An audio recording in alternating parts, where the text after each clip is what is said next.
जय श्री सीताराम मित्रों। आज ब्रह्म पुराण की कथा में आगे भगवान श्री कृष्ण की लीला का वर्णन कर रहे हैं। ब्रह्मा जी नारद जी सुन रहे हैं। कथा चूँकि बहुत अच्छी है, आप लोग सुनिए। बड़ी मनोहर लीला है भगवान की। आइए हम सब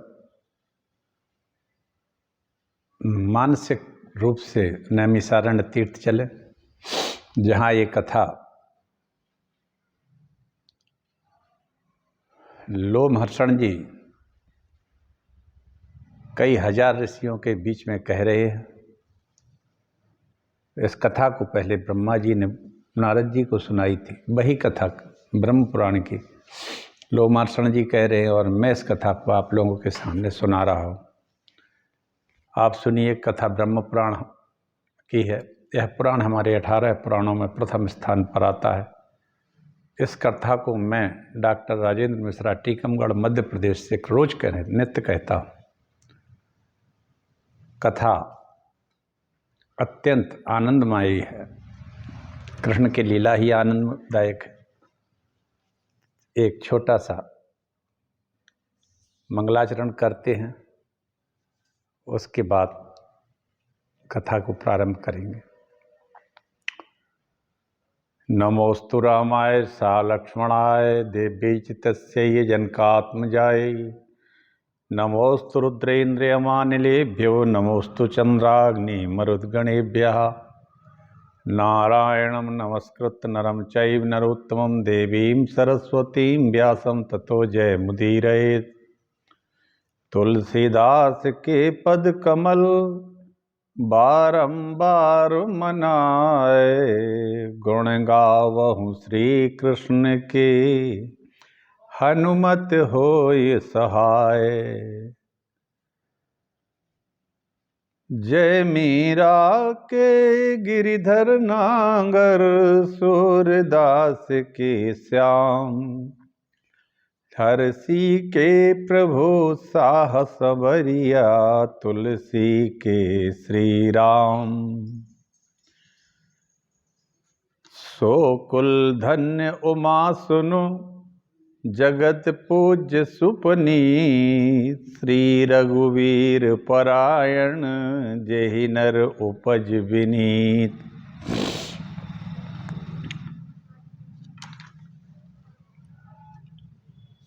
व्यापक ब्रह्म निरंजन निर्गुण विगत विनोद।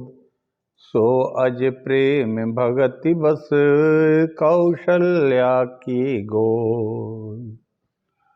सो अज प्रेम भगति बस कौशल्या की गोद।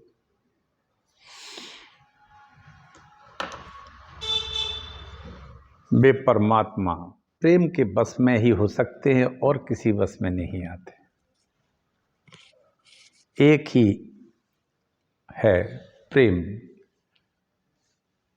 तो कल तक मैंने जो कथा कही थी और वो ये थी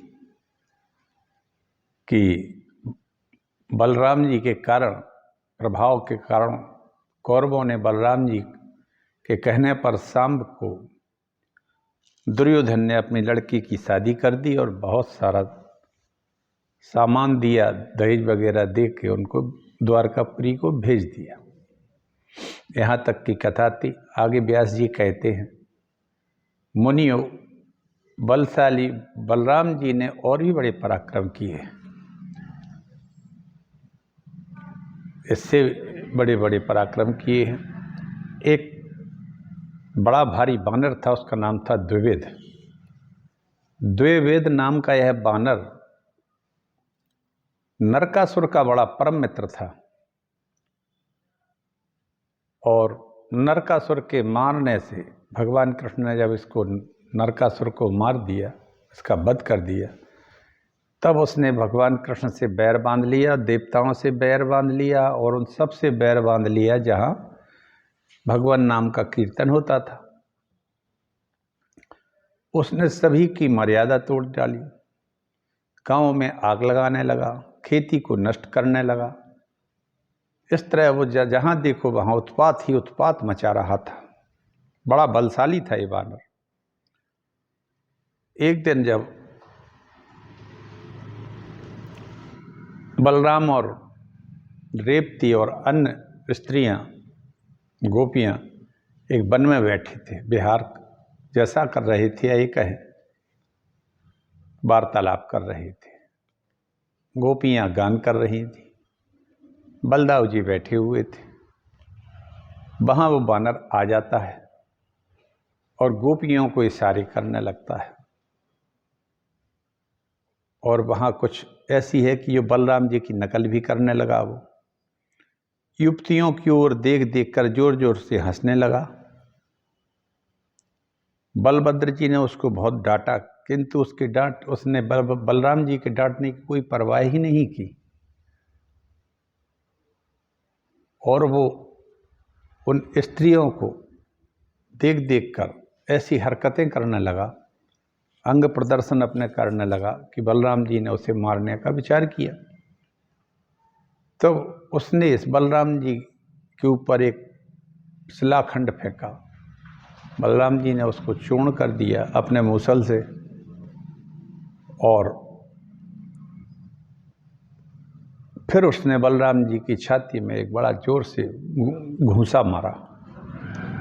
बलराम जी को उस घूंसे के प्रहार से तो कोई फर्क नहीं पड़ा, कोई असर ही नहीं हुआ। उल्टा बलराम जी ने उसके सिर को पकड़कर उसके सिर पे इतनी जोर से मुक्का मारा कि उसके सिर के सैकड़ों टुकड़े टुकड़े होकर मुख से वमन करता हुआ वो मृत्यु को प्राप्त हो गया। इस तरह से जगत का उपकार करने के लिए बलराम सहित भगवान श्री कृष्ण ने दैत्यों और दुष्ट राजाओं का वध किया। फिर भगवान ने एक काम और किया, अर्जुन के साथ मिलकर एक महाभारत का युद्ध हुआ बड़ा भारी, जिसमें संपूर्ण राजाओं का वध अर्जुन के द्वारा भगवान ने करवा दिया, और इस तरह से एक बहुत बड़ी मात्रा में दुष्ट लोग मारे गए, सभी राजाओं का संहार हो गया।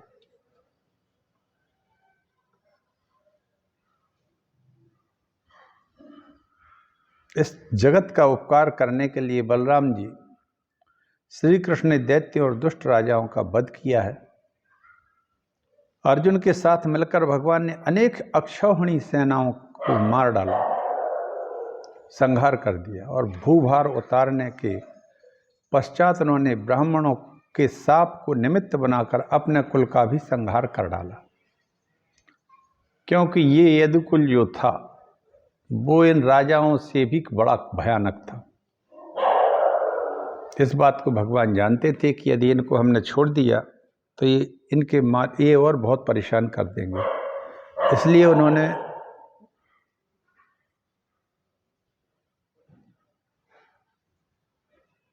मुनियों ने पूछा, भगवान ने ब्राह्मणों के शाप को निमित्त बनाकर किस प्रकार कुल का संहार किया? व्यास जी बोले, एक समय की बात है, पिंडारक नाम का एक क्षेत्र है, वो महातीर्थ है। वहाँ विश्वामित्र, कण्व ऋषि, महामुनि नारद पधारे। वहाँ यदुकुल के कुमारों ने उनका दर्शन किया। वे सभी कुमार यौवन के मत से उन्मत्त थे, अतः भाभी की प्रेरणा से उन्होंने जाम्बती कुमार सांब को स्त्री के वेश में विभूषित करके मुनियों को प्रणाम करके विनीत भाव से पूछा, महर्षियों, यह स्त्री पुत्र की अभिलाषा रखती है, बताइए आप अपने पेट से क्या जनेगी? वे महर्षि दिव्य ज्ञान से संपन्न थे, तथापि यदु कुमारों ने उनके साथ छल किया। यह देखकर उत्तम व्रत का पालन करने वाले ऋषियों ने कह दिया कि यादवों के नाश के लिए श्राप देती हुई कहा कि यह स्त्री एक मूसल पैदा करेगी, जिससे संपूर्ण यदुकुल का संहार हो जाएगा। वो सांब के पेट में मूसल बांधे थे वे सभी कुमार, और अपने बल के अभिमान में उन्मत्त हो रहे थे। ऐसा होता भी है। आज भी बलिष्ठ लोग, जब नए नए लड़के या जो बलवान हो जाते हैं वो किसी का भी अनादर करते हैं, हंसी उड़ाते हैं, या ये कहें कि दैव की ऐसी ही इच्छा थी। ऐसा कहने पर यादव कुमार आए, उग्रसेन से कहा। उग्रसेन ने उसको समुद्र में चूर्ण बनाकर फेंकवा दिया। उस चूर्ण से एरका नाम की घास उत्पन्न हो गई। उस मूसल को चूर्ण बनाने पर भी एक टुकड़ा लोहे का शेष बचा रहा। उसे यादव गण किसी प्रकार चूर्ण न कर सके। उसकी आकृति ही एक तोमर के समान थी। वह टुकड़ा भी समुद्र में फेंक दिया, किंतु उसे एक मत्स्य ने निगल लिया। उस मत्स्य को मछेरों ने जाल में पकड़ लिया। पेट चीरा गया तो लोहे का वो टुकड़ा निकला। उसे जरा नामक व्याध ने ले लिया। श्री कृष्ण इन सभी बातों को अच्छी तरह जानते थे, तो भी उन्होंने विधाता के विधान को बदलना नहीं चाहा। इसी बीच देवताओं ने भगवान श्री कृष्ण के पास अपना एक दूत भेजा। अब यहाँ क्या हुआ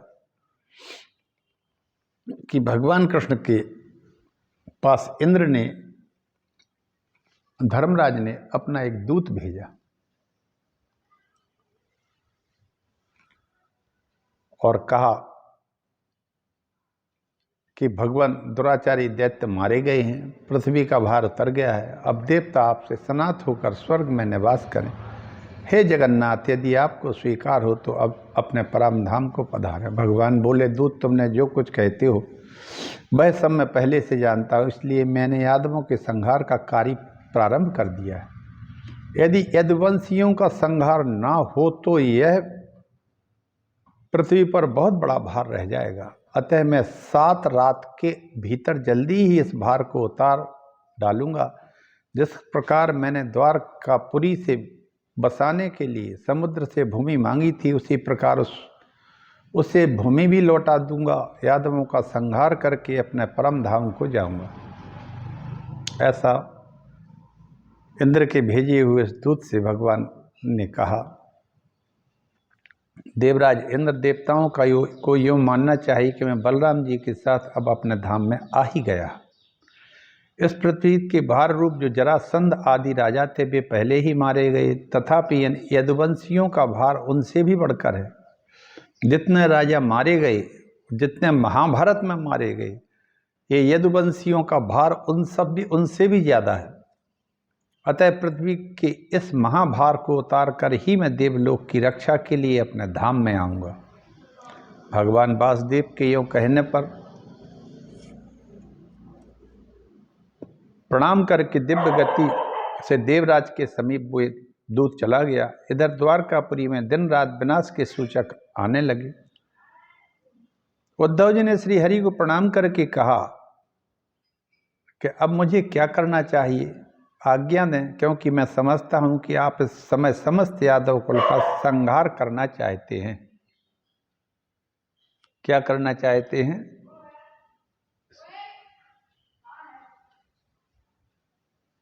संपूर्ण यादव कुल का संहार करना चाहते हैं,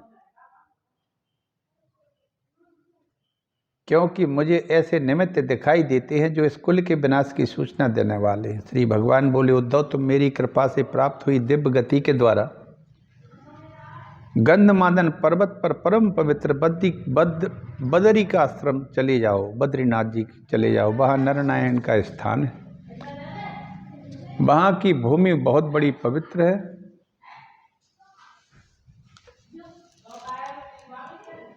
उस तीर्थ में मेरा चिंतन करते हुए निवास करो। मेरी कृपा से तुम्हें उत्तम सिद्धि प्राप्त होगी। उद्धव, मैं इस कुल का संहार करके अपने धाम को जाऊंगा। मेरे त्याग देने पर समुद्र इस द्वारकापुरी को भी डुबो देगा। भगवान के यों कहने पर उद्धव जी उन्हें प्रणाम करके नरनारायण आश्रम को चले गए। तदनंतर संपूर्ण यादव शीघ्रगामी रथ पर आरूढ़ बलराम और श्री कृष्ण आदि के साथ प्रवास क्षेत्र में गए। वहां पहुंचकर कुकुर और अंधक वंशक के सब लोगों ने प्रसन्नता पूर्वक खूब शराब पी, मदिरा का पान किया। पीते समय उनमें परस्पर संघर्ष और बहस होने लगी, जिससे विनाश करने वाली कलह अग्नि प्रज्वलित हो उठी। एक कलह अग्नि जो है हर घर में हो रही है। भारी कलह आजकल हम देख रहे हैं देशों में, पूरे देश में। ये भी उनकी समझ में नहीं आता है लोगों के हम ये सही कर रहे हैं कि गलत। और धर्म का काम तो नहीं हो रहा, लेकिन धर्म मान के, उसको धर्म मान के और एक दूसरे को मारते हैं। कलह अग्नि कहलाती है ये, और ये कलह अग्नि हो गई। एक दूसरे को उस एर का घास से मारने लगे। एर का घास हाथ में पहुंचते ही वज्र बन जाती थी, उसके द्वारा प्रहार करने लगे। इस प्रहार में, इस युद्ध में प्रद्युम्न, सांब, कृतवर्मा, सात्यकी, अनिरुद्ध, प्रथु, विप्रथु, चारुवर्मा, सुचारु, अक्रूर आदि सभी यदुवंशी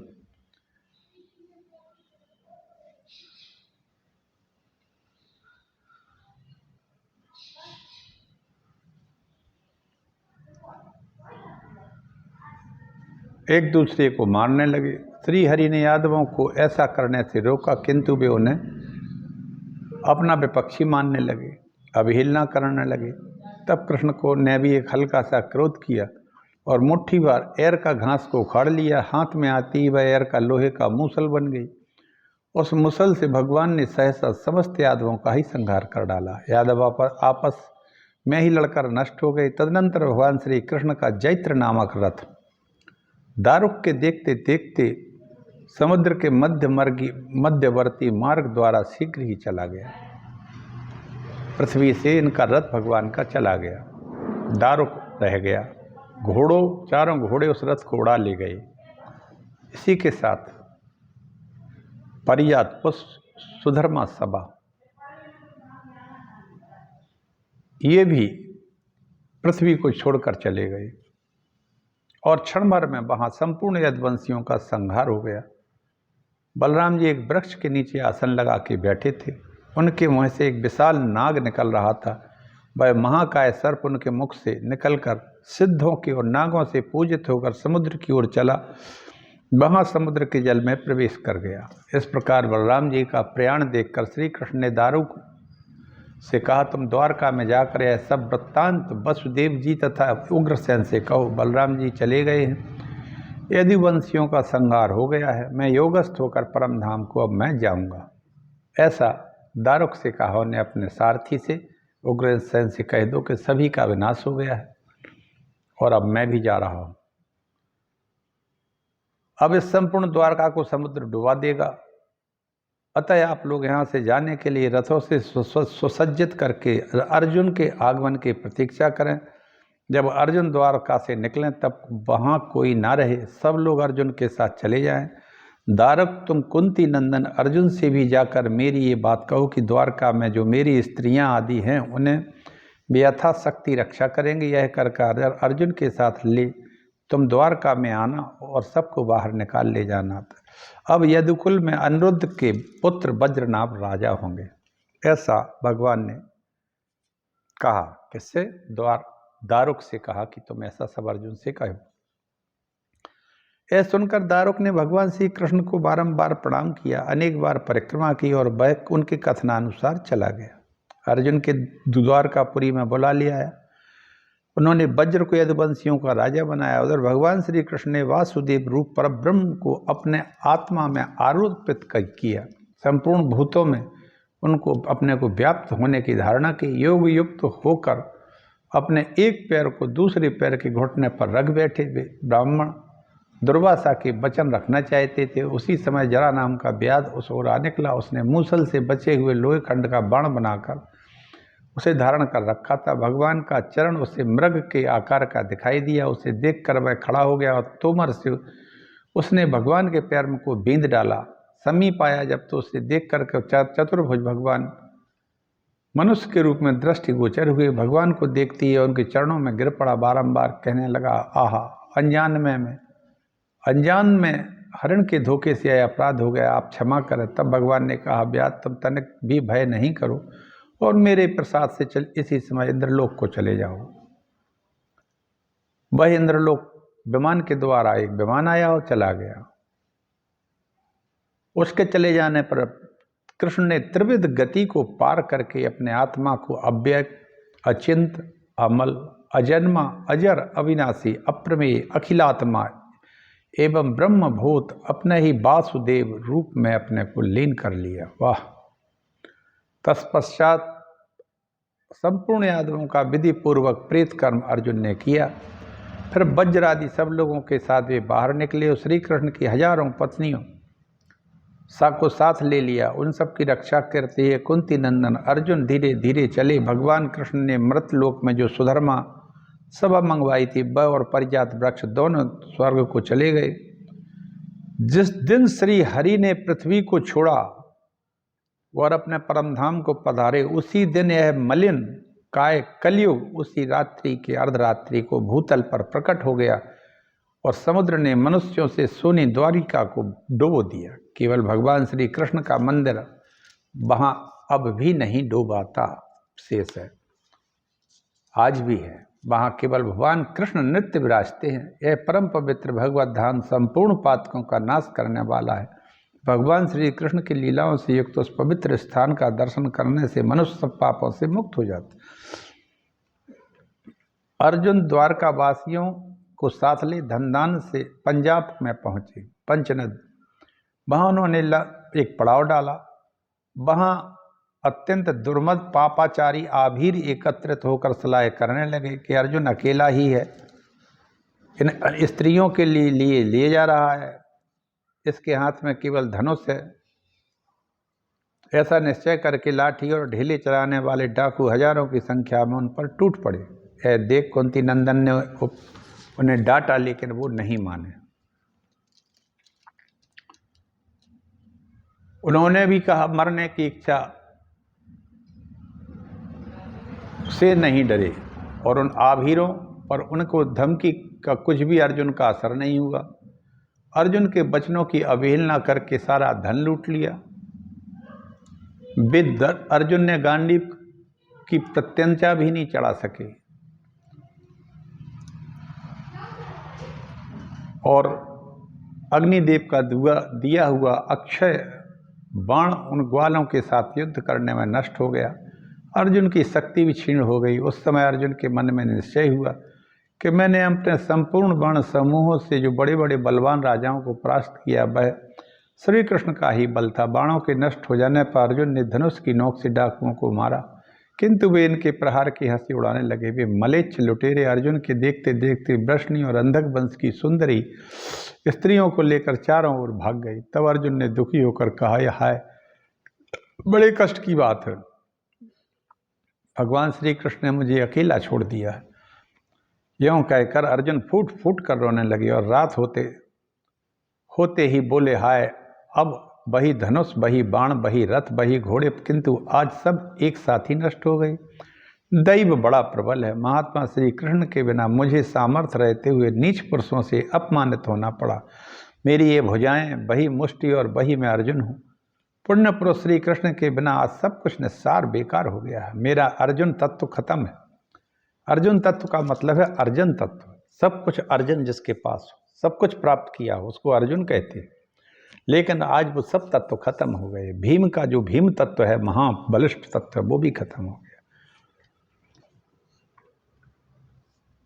इस प्रकार कहते हुए अर्जुन अपने श्रेष्ठ नगर इंद्रप्रस्थ को चले गए। तदनंतर वे वन में यदुवंशियों को वहां उन्होंने यादव कुमार वज्र को राजा बनाया। अर्जुन को अपने चरणों की वंदना करते देख मैंने उनसे पूछा, पार्थ ब्रह्मा जी वहां मिल गए चलते चलते, तुम उदास क्यों हो? तुमने किसी ब्राह्मण की हत्या तो नहीं की है? विजय की आशा भंग होने से तुम्हें दुख तो नहीं हो रहा? इस समय तुम सर्वथा श्रीहीन कैसे हो गए हो? या किसी अगम्या स्त्री से रमण तो नहीं किया है जिससे तुम्हारा पुण्य क्षीण हो गया हो, जिससे तुम्हारी कांति फीकी पड़ गई है? या कहीं निम्न श्रेणी के मनुष्यों ने तुम्हें युद्ध में परास्त तो नहीं कर दिया है? ब्रह्मा जी ने इस तरह अर्जुन से कहा। मेरा प्रश्न सुनकर अर्जुन ने लंबी सांस छोड़ते हुए कहा, भगवान सुनिए, जो हमारे तेज बल वीरी पराक्रम श्री कांति थे, वे भगवान श्री कृष्ण हम लोगों को छोड़कर चले गए। जो महान होकर भी साधारण मनुष्यों की भांति हमसे हंस हंस कर बातें किया करते थे। उन्हीं के बिना आज हम तिनके के पुतले की भांति सारहीन हो गए हैं। मेरे दिव्य अस्त्र, बाण, गांडीव, धनुष के जो मूर्तिमान सार थे वे परम पुरुषोत्तम हमें छोड़कर चले गए। जिनकी कृपा से लक्ष्मी, विजय, संपत्ति, उन्नति ने कभी हमारा साथ नहीं छोड़ा, वे भगवान गोविंद हमें छोड़कर चले गए। जिनके प्रभाव रूपी अग्नि से भीष्म, द्रोण, कर्ण, दुर्योधन आदि वीर जलकर भस्म हो गए, उन भगवान श्री कृष्ण ने इस भुवमंडल को त्याग दिया है। तात चक्रपाणि गोविंद के ब्रह में केवल मैं ही नहीं, यह सारी पृथ्वी श्री ही यौवन और श्री कांति से हीन हो गई है।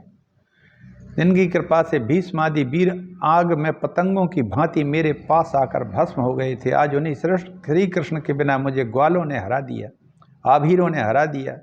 जिनके प्रभाव से मेरा गांडीव धनुष तीनों लोकों में विख्यात था, श्री हरि के बिना उसे आभीरों ने डंडों से तिरस्कृत कर दिया। मैं नीच पुरुषों द्वारा अपमान के पंख में सना जाकर भी निर्लज्जता पूर्वक जीवन धारण कर रहा हूँ। व्यास जी कहते हैं, मुनिवरों, द्विजवरों, पांडुनंदन महात्मा अर्जुन की बात अत्यंत दुखी सुनकर, जो अत्यंत दुखी और दीन हो रहे थे, उनकी बात सुनकर पार्थ तुम लज्जा ना करो। ब्रह्मा जी बोले, पार्थ तुम लज्जा नहीं करो। आज तक ऐसा कौन है जो अपने से छोटे आदमियों से नहीं हारा हो या मारा नहीं गया हो? सोचो और समझो, संपूर्ण भूतों में काल की ही ऐसी गति है। पांडुनंदन, प्राणियों की उन्नति अवनति का कारण ये समय ही है। यह जो कुछ होता है और हुआ है वह सब काल का मूलक ही है। यह जानकर तुम धैर्य धारण करो। ये संपूर्ण जीव जगत भूतों को काल ही उत्पन्न करता है और काल ही संहार कर देता है। यह सारा प्रपंच काल का स्वरूप है। यह जानकर शांत हो जाओ। तुमने श्री कृष्ण जैसी महिमा बतलाई है, वह वैसी ही है। उन्होंने पृथ्वी का भार उतारने के लिए अवतार लिया था। जब पृथ्वी का भार अधिक हो गया, दबने लगी थी, तब देवताओं के पास गई। उसी की इच्छा के अनुसार धारण करने वाले श्री कृष्ण ने अवतार ग्रहण किया। वह कार्य पूरा हो गया। संपूर्ण दुष्ट राजा मारे गए। वृषणी और अंधक वंश का भी संहार हो गया। अब इस भूतल पर भगवान के करने योग्य कोई कार्य शेष नहीं रह गया था। यह अवतार कार्य पूरा करके वे इच्छानुसार अपने धाम को चले गए। देव भगवान श्री कृष्ण ही सृष्टि के समय संसार की सृष्टि, पालन के समय पालन और संहार के समय संपूर्ण जगत का संहार करने में समर्थ होते हैं, जैसा कि इस समय उन्होंने दुष्ट राक्षसों का संहार किया था। अतः पार्थ, तुम्हें अपनी पराजय से दुखी नहीं होना चाहिए। जिस समय तुमने अकेले ही भीष्म जैसे वीरों का वध किया था, उस समय उनका भी क्या अपने से न्यून पुरुषों के द्वारा पराभव नहीं हुआ था? किंतु यह पराजय काल की ही देन थी। भगवान विष्णु के प्रभाव से जिस प्रकार तुम्हारे द्वारा उनकी पराजय हुई, उसी प्रकार लुटेरों के हाथ से तुम्हें भी पराजित होना पड़ा। वे जगतपति भगवान श्री कृष्ण विभिन्न भिन्न शरीरों में प्रवेश करके संसार का पालन करते हैं और अंत में सब जीवों का संहार कर डालते हैं। जब तुम्हारी अभ्युदय का समय था, तब भगवान ने तुम्हारे सहायक हो गए और वह सब समय बीत गया। तब तुम्हारे विपक्षियों पर भगवान की कृपा दृष्टि हुई।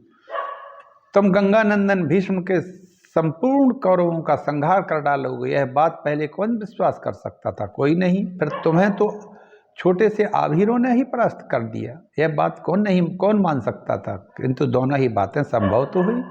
पार्थ, संपूर्ण भूतों में श्री हरि की लीला का विलास है। अतः तुम्हें तनिक भी शोक नहीं करना चाहिए। संपूर्ण जगत के स्वामी भगवान श्री कृष्ण ने अपने यादवों का संहार किया है। तुम लोगों का संहार काल भी समीप है। इसलिए भगवान ने तुम्हारे तेज बल पराक्रम और महात्म पहले ही उसका संहार कर दिया है। जो जन्म ले चुका है उसकी मृत्यु निश्चित है। अर्जुन, जो जन्म ले चुका है उसकी मृत्यु निश्चित है। जो ऊंचे चढ़ चुका है उसका नीचे गिरना अवश्यंभावी है। संयोग का अवसान वियोग में होता है और संग्रह हो जाने के बाद उसका क्षय होना भी निश्चित बात है। यह समझकर विद्वान पुरुष हर्ष और शोक के वशीभूत नहीं होते। इतर मनुष्य भी उन्हीं के आचरण से शिक्षा लेकर वैसे ही बनते हैं। जातस्य नियतो मृत्यु पतनम चा तथोन्नतः विप्रयोगावसानस्तु संयोगा संचयः क्षयः। विज्ञाय न बुधा शोकम न हर्षमुपयान्ति ये तेषामेवेतरे चेष्टां शिक्षन्तः सन्ति तादृशः। इसलिए अपन को उन्हीं की आचरण से शिक्षा लेना चाहिए, जैसा वैसे ही बनते हैं। हे नरश्रेष्ठ, यह समझकर तुम्हें भाइयों के साथ राज्य छोड़कर तपस्या के लिए वन में जाना चाहिए। अब जाओ, धर्मराज युधिष्ठिर से मेरी सारी बातें कहो। वीर परसों तक अपने भाइयों के साथ जैसे भी हो घर से प्रस्थान कर देना। यह सुनकर अर्जुन ने धर्मराज के पास जा हस्तिनापुर में जो बातें देखी और अनुभव की हुई थी सारी बातें कह सुनाई। अर्जुन के मुख से संदेश सुनकर समस्त पांडव परीक्षित को राज्य पर अभिषिक्त करके वन में चले गए। मुनिवर, इस प्रकार मैंने आप लोगों को यदुकुल में अवतीर्ण भगवान श्री कृष्ण की संपूर्ण लीलाओं का विस्तार पूर्वक वर्णन कर दिया। जातस्य नियतो मृत्यु पतनं च तथोन्नतः विप्रयोगावसानस्तु संयोगा संचयः क्षयः विज्ञाय न बुधा शोकम न हर्षमुपयान्ति ये तेषामेवेतरे चेष्टां शिक्षन्तः सन्ति तादृशः। संयोग का अवसान वियोग है। जो जन्म ले चुका उसकी मृत्यु निश्चित है, जो ऊपर चढ़ चुका उसका नीचे गिरना निश्चित है। संयोग का वियोग निश्चित है, संग्रह के बाद क्षय होना निश्चित है। यह समझकर विद्वान पुरुष हर्ष और शोक के वशीभूत नहीं होते और इतर मनुष्य भी उन्हीं के आचरण से शिक्षा लेकर वैसे ही बनते हैं। जय श्री कृष्ण मित्रों, जय श्री राम। आज का ये कथा का प्रसंग आप सबको अच्छा लगा होगा। आप सुनिए, ये भगवान कृष्ण का महाप्रयाण है। इसी के साथ मैं अपनी वाणी को विराम देता हूँ। बड़ा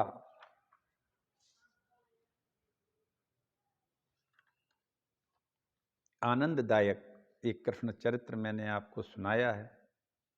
कल मैं आगे भगवान के अवतारों का वर्णन करूँगा क्या।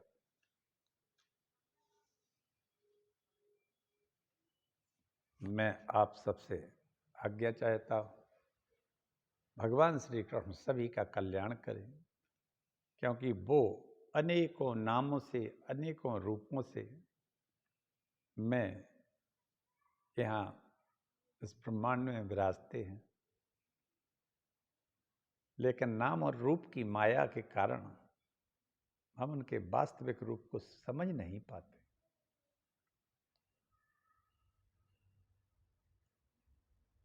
भगवान सभी का कल्याण करे। जय श्री कृष्ण हरे, जय श्री राम।